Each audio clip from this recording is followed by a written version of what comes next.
বাড়িতে আসছি। আজকে ফায়াজ আর ফায়াজের বাপ্পি, ফায়াজের বড় পুকুরের এই যে মাইটিল, এটা পুকুর না, এটা মাইটিল। এখানে এখন এই যে মাছ ধরবে। ফায়াজের বাপ্পি একদম দেখেন জেলে হয়ে গিয়েছে। এই যে দেখেন দিচ্ছে, এই যে মাছ হবে, মাছ হবে।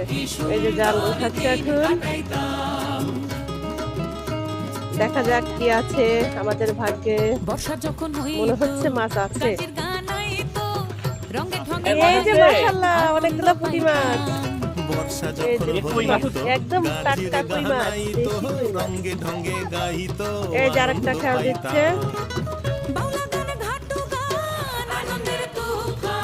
এই যে পানির ভিতরে নৌকা ডুবানো, খেয়াল দিচ্ছে নৌকা বাইজে গেছে, এখন নৌকাটাই তোলা হচ্ছে।